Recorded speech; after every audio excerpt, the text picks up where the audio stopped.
Ambassador Sanika Antile,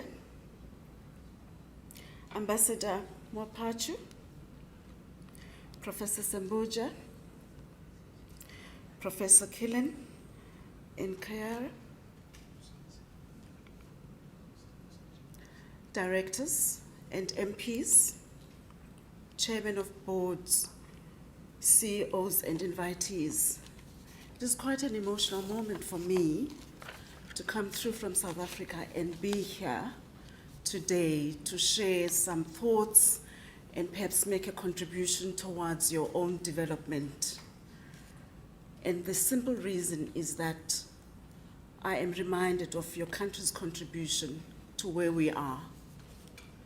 And I am very mindful that we are because of you. As you will see in my presentation, I outline some of the aspects and conditions precedent that are necessary to drive effective corporate governance.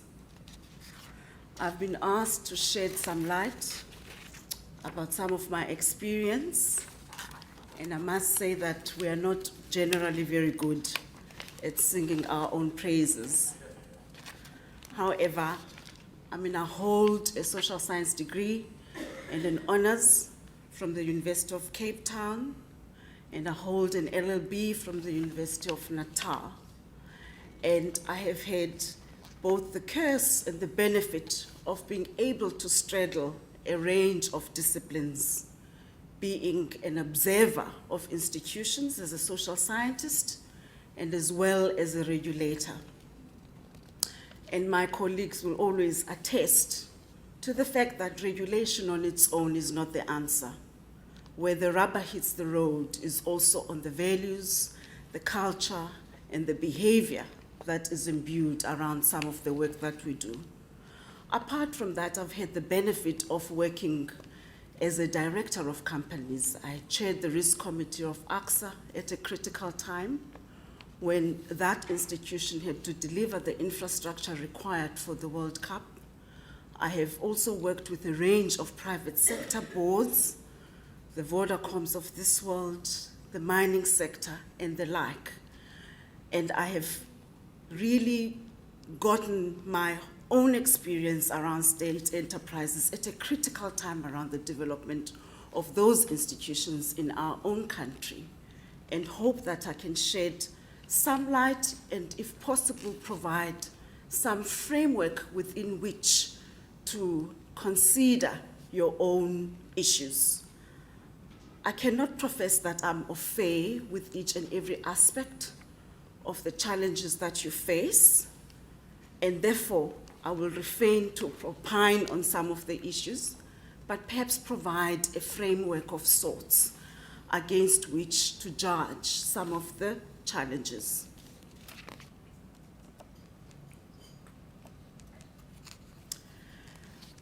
My own frame of reference, and I think that this view is shared across the globe, that at the heart of governance is, for us,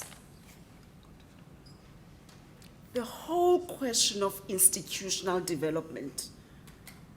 And by that I mean that the maturity of the institution will in itself help determine the outcomes of what is delivered to the public, is delivered to those who have a reasonable expectation of an effective and efficient service.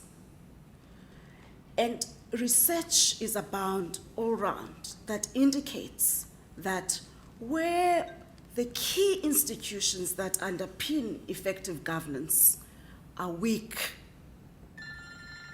you are not going to get the result that you want.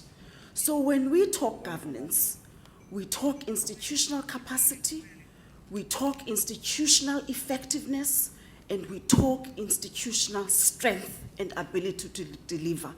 And in my own humble view, the institutional strength is top-down, from the state itself as owner, right down to the SOE and manager who has to then implement. I am also quite mindful in saying so, that governance is about managing and balancing all of the dilemmas that have to be abound in the course of developing an institution. There will always be competing policies, there will be different policy choices, and decisions have to be made and direction given. And so at the heart of it is the leadership that is required to deliver on the various mandates and translate those mandates into programs and actions that are measurable and accountable. That is the first point of departure, in my view.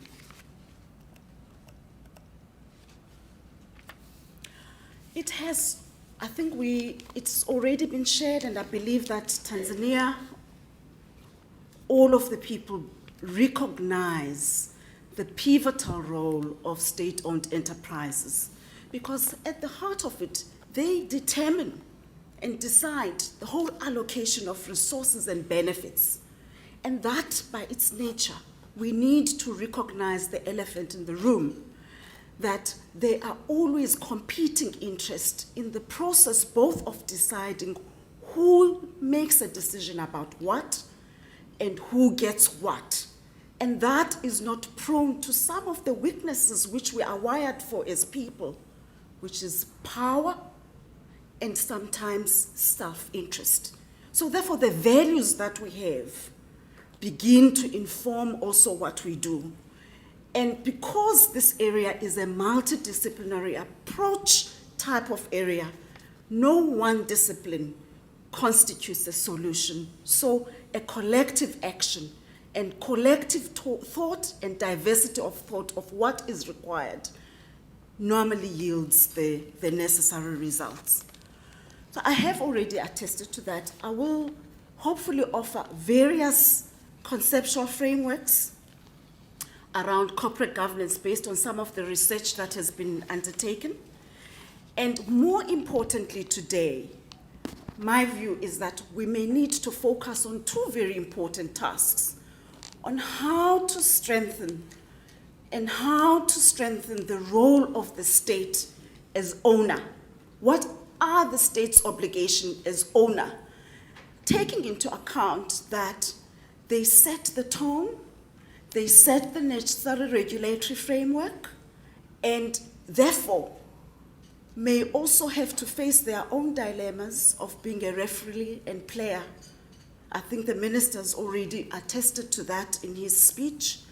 The second part is where experience shows is that how is that political mandate or socio-political or otherwise mandate is translated to strategic objectives that result into measurable actions that must be fulfilled by the SOE. And then the second or last part in the conceptual framework is obviously another very important angle, being the role of the board. Where there is corporate failure, it is never said, where was the government? The board ultimately has ultimate accountability in driving that enterprise forward and delivering on what the community or recipients of services expect. Lastly, I talk of what in our own country has evolved as a thinking, and that is the idea of corporate stewardship. That in fact, as we sit and direct corporations and policy, we need to also think broader than today into the future and know that as we discharge our obligations, we do so in trust for future generations in our country. That is why institutions grow and develop, that somebody takes a longer term vision and view, and somebody knows that they are not there to warm seats, they are there to deliver in the long term. And that is a question of eventually institutional maturity. I do not want to belabor the various problems that beset state-owned enterprises. And in this regard, I'm also quite indebted to Ambassador Poacha's paper, which I read, and it gave me comfort that the challenges that you face today are challenges that are faced the world over. And I believe that for today, one of the range of problems is that where the objectives of the enterprise are unclear and where the strategy of that enterprise is not clear, it is unlikely that it can be held completely accountable. Some of the problems, obviously, are that generally there are multiple reporting authorities to which the state-owned enterprise is accountable to. But as you will see later on, it is generally that the fiscus probably looks at financial oversight and some of the governance processes that are applicable. And then there's a line of functional ministry through which all of them tend to report. Over and above that layer, there is the functional ministry which is responsible for setting policy. There is a need for coordination at that level so that everybody sings from one hymn book in order to understand what the expectations are. I have already alluded to obvious conflicting interests and sometimes lack of transparency, accusations of incompetence and corruption, and obviously patronage. And accountability becomes diffused because we haven't drawn the appropriate lines. Good fences make good neighbors. And someone has to take responsibility. And the consequence of these problems are obviously the lack of responsiveness and responsibility, the obvious misallocation of public funds, and in sometimes loss because the fiscus has to go in and bail out and refund due to incompetence and ineffectiveness.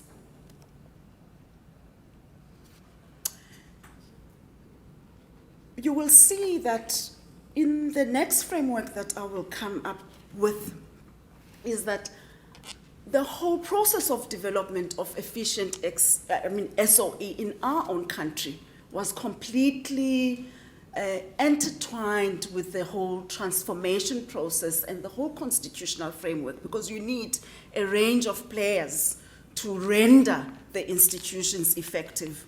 And because of the development of that constitutional framework, which then created particular rights that gave investors comfort, rights to commercial property, rights of citizens, it was easier to transfer those values into corporate and commercial thinking, because around the same time that the Constitution was passed, the first King Code of Corporate Governance was also enacted.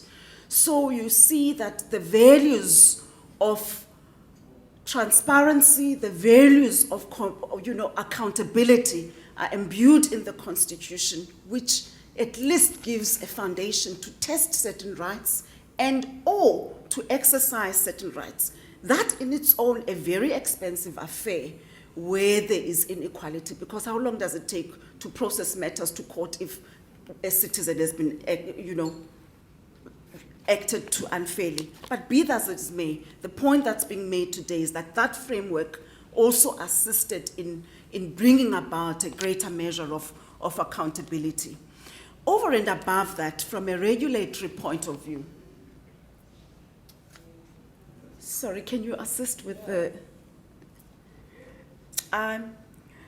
over and above that, 1999, South Africa enacted what they call Public Finance Management Act.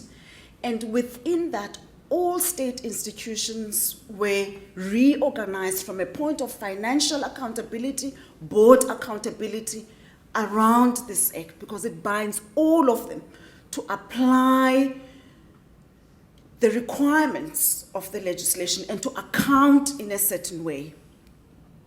Now, I've mentioned that around the same time, King 2 was enacted, which has now, published, which has now resulted in King 3 for corporate governance. Side by side with that instrument was the protocol on corporate governance, which was really enacted for state-owned enterprises. I must say that that is generally not applied, and obviously there were conflicts between the various instruments, but generally South African corporations, especially state-owned enterprises, apply Public Finance Management Act, and they apply King 3 and its requirements. Having said that, where we are is that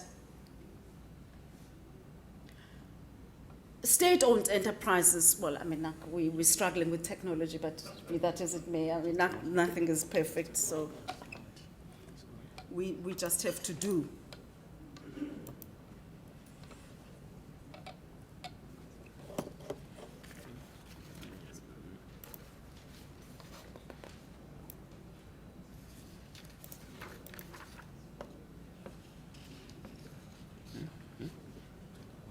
Everybody's got the document Okay. before them, so I think you can just... In the interest of time. Yeah.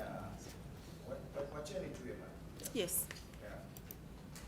Just please do. They have, but everybody has got the document, so...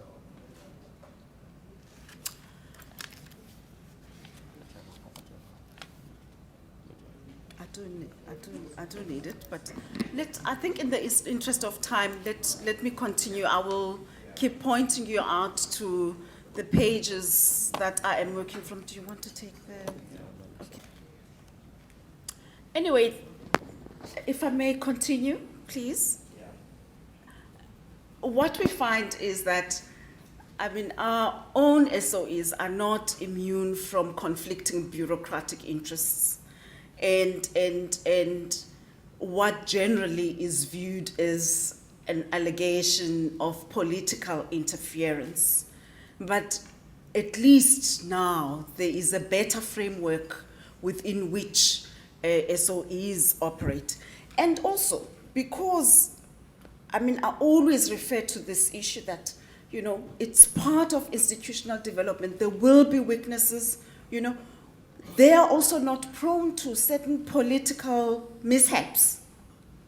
And those tended to boil down to who's accountable for what. If you recall the debacle around Eskom and electricity supply in our own country, the board had to take the flack from the public, and the enterprise had to suffer reputational damage. And yet at the heart of that, the result was because of lack of policy direction on a particular issue. So you will see that ultimately clarity in policy, clarity in purpose from the top right down is a necessary condition to render